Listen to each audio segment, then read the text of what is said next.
Hey guys, what's up? This is Aaron Kramers here with my buddies Ian Taylor and Thomas Clone. And tonight we're going to be talking about the most recent Netflix horror movie directed by Gareth Evans called Apostle. Now, Apostle focuses on a man who undergoes a very difficult mission to an isolated cult run by very mysterious cultists. He believes his sister is there, against her will, and he wants to find her and bring her home. But as he does so, and the longer he stays, the more chaos and violence erupts. And, well, that's the thing. He's basically trying to find You gotta go see it yourself to understand it. It doesn't seem like much, but the movie definitely makes the best out of that simple plot and this simple setting, and Gareth Evans, again, making a great use of a trapped, isolated setting to the best of his ability. Well, I also like the idea about where it's set because with his background, with the background, it's sort of like based on these other kind of little tiny islands on the coast of Wales that have a sort of Celtic connection in a way, basically. Mm-hmm. So basically, it also kind of feels like something that could actually exist, probably. And it definitely feels like it's something that exists. Like, this doesn't feel like an overlit Hollywood production. This feels like a dark, dirty, dingy movie with great use of shadows and real locations that I almost wonder how much of the locations were real and how much of it were sets, because it all looks incredibly authentic. Like, even there's a scene in a cave where you can see, like, all of the scratches and all of the bat poop on the walls. You know, that may not seem like a necessary detail, but it's little details like that that really bring this world to life. Yeah, I hate to use the term realism because it sounds so schlocky and pretentious, but that's the best way I could describe this movie.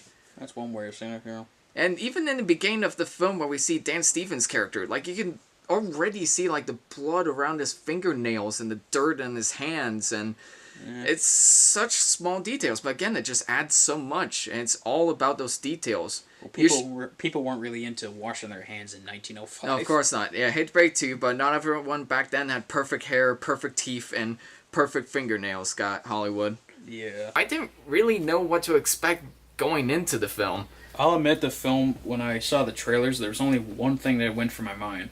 What's that? Okay, if I had to explain what my reaction was from the trailer, it looked like a mashup between the 1970s Wicker Man plus Silent Hill if it was directed by Guillermo del Toro and written by Neil Gaiman. Or Nicolas Cage Wicker Man without the creepy old ladies and no bees. Yeah, there's no bees in this film, so 0 out of 10. I also like the accuracy in terms of history. Like, there's like one scene that happens in China. It was in Peking. In Peking, like with the Boxer Rebellion thing, like they would have probably killed probably missionaries and stuff like that. So there's a thing. Yeah, and the use of sound in that sequence was fantastic. Like, it really put us into we're just constantly mortified when looking at the screen, and that's some feeling that persists for the whole film. Like this. There's no happy moments in this movie. There's no moments of laughter. There's no moments of forced comedy. This is a consistently dark, dingy, dirty movie, and there needs to be more movies like that. That's a little spoiler. But it just goes to show that the film doesn't hold anything back for political correctness or modern-day Hollywood tropes. It feels an awful lot what it is. It feels an awful lot like a lot of European films where they don't try to cover up that stuff. They show it as it is, kind of. No matter how bad it is. The movie wasn't quite as gory as I was expecting to be. There's actually a few instances where the film doesn't even show the kill happening, but instead show us what happens afterwards, and sometimes it doesn't even show the person getting killed after all. But you also admit that the violence is kind of like the previous film by Gareth Evans with The Raid, because it's not too over the top, but it's also not too gruesome. It's more realistic again. Yeah, the whole film feels very grounded. It doesn't feel like a studio light is over their head every 5 seconds. This is a dark, dirty, so dirty, dingy, but realistic and fascinating movie all at the same time. Well, that would also go with the time that it's set in. Absolutely. With the whole, Edwardian era, it was also not very known for being very sanitized. I have to admit, when I saw Dan Stevens, he was really good as the character. He definitely sells the character with some kind of issue. You don't know what it is, but you understand this issue and you're sympathetic with it, and that's great. most movies would go into some expositional dialogue about what his issue is and how he got that issue and where he grew up, as if that somehow matters. But no, it just dives us straight in and just shows, not tells. And that carries through the whole movie. But Michael Sheen in Apostle, like, he brought out, like, the more humanity to the cult. Like, he's not like some... He feels like, like he sort of acts like a very nice person, actually. Yeah, like, he's not just a mindless leader. He's truly doing what he believes to be right. He's not just a bad guy for the sake of, oh, this movie needs an antagonist. No. He's got charisma. Exactly. Yeah, he's not really an evil person, per se. Like, he's just someone that just wants the best for everybody. I would, too, if I was unfortunately forced to work in the Twilight movies. Yeah. Sorry, Michael. Or just be forced onto the island, because... he was minor spoiler here, but it's in the first 5 minutes of the movie, so I don't think really spoiling that. He was actually forced onto this island, so of course he's going to make the best of it and try to communicate with the rest of the world. And at one point in the church scene, he was explaining this, and I was wondering, okay, how was he found? How did they get more people to this island? Not because I thought it was an annoying plot hole, but because I just wanted to know more about the setting and more about the character. Well, actually, and that's impressive considering, let's be honest, there isn't much in the way of character development, yet most of these characters are weirdly engrossing. And this film feels a little personal because Gareth Evans is Welsh, and this was shot, I think, in a lot of very remote Welsh islands, which have known for having very sort of roots that are tied to sort of Celtic myths and all that stuff. Mm-hmm. And let's use that to talk about the setting of this world, and I'm actually pleasantly surprised by the world building of this island, because there's only a few expositional segments on how the island works and how everybody, what rules they have to follow, and the rest is just visual storytelling of just showing a typical day in the island, showing what people do for work, showing how people go to church, and it shows the power of showing, not telling, and it honestly has some of the best world building I've seen in a movie in years. And there's lots of little visual details I won't spoil that just work perfectly, and the way they almost build up the creepiness of this place really impressed me. Like, there's a scene where a guy's suitcase is marked with a big X. Okay, that's kind of weird. And there's also a scene later on where we first meet the redhead characters, talk more about her later, and she has something on her face that looks suspiciously like blood. Like, it doesn't delve right into the creepy nature. It builds and builds and builds until we realize just how truly horrifying so it sort of this place is. It sort of builds up from established things, and it sort of builds up from there. Exactly. Like a ticking time bomb waiting to explode. Something like that. Right? And when it explodes, there's only more and more explosions, because somehow this film gets weirder and creepier as it goes along. Like, every time...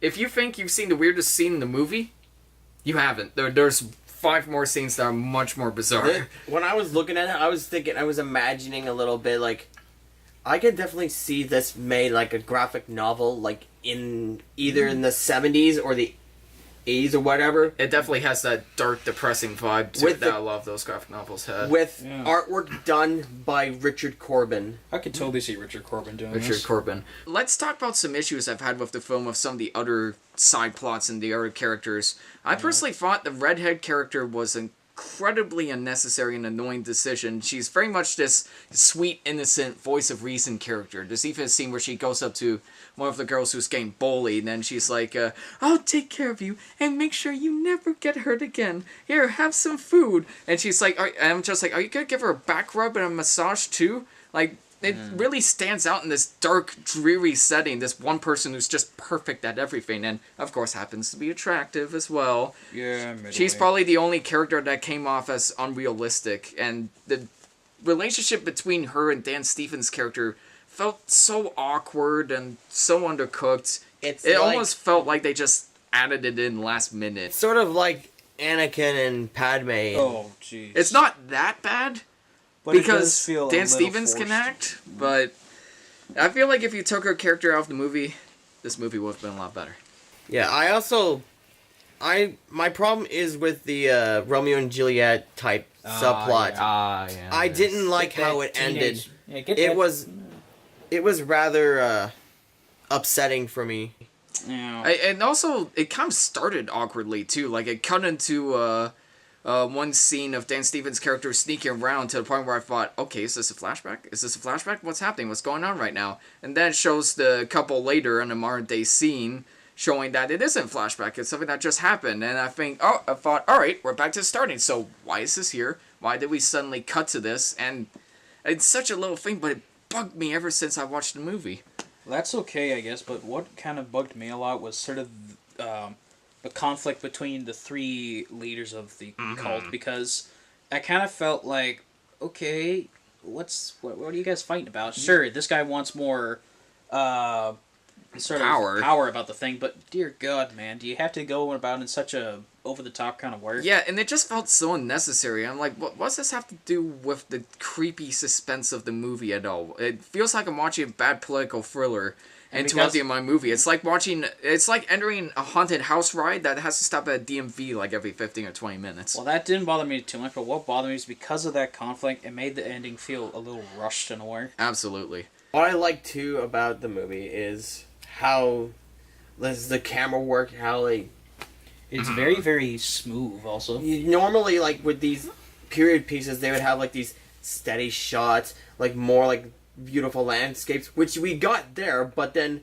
we got the gritty, like almost like handheld sort of way, sort of stylish camera work. But it didn't feel like it got in the way. The handheld camera work never gets in the way like other movies that attempt realism. It feels like the handheld camera work was used just at the right moments to put us in this paranoid perspective of the main character. But it also knows when to use longer takes and just let the camera breathe for a few minutes before cutting. Well, and it's just an absolutely stunning film. Probably one of the best looking historical films I've honestly seen in a while. All in all, let's say what we really feel about the film now. What's your final thoughts, Aaron? Well, even though I thought that didn't care much about the Romeo and Juliet scene, the subplot. But I actually think this is one of the more, what would you say, better kind of films? Better horror movies I've seen in a while. Like the plot's original, the characters are fleshed out, the horror scenes, like when there are horror scenes, like it took me out of my comfort zone. Yeah.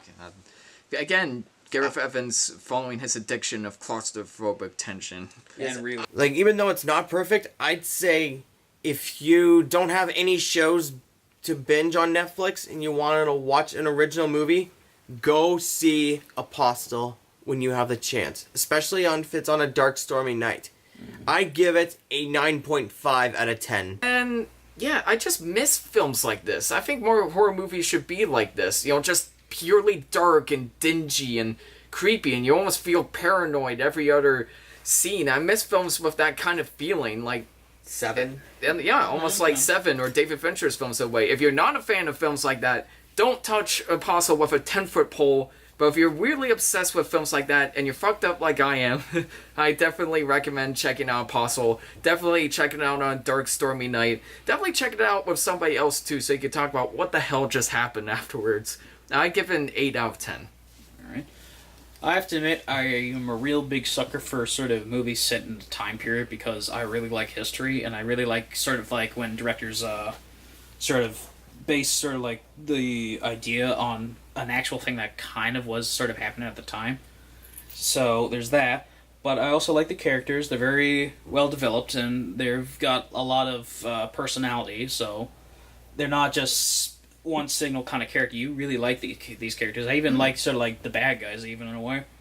And I'll admit, the horror stuff really got to me. It's kind of the way the violence was shown. It kind of reminded me an awful lot of sort of like kind of like when we did a review of Green Room with the whole sort of not too over the top violence, but violence that really kind of shocks you in a way, kind of thing. Really, and your ears. Yeah.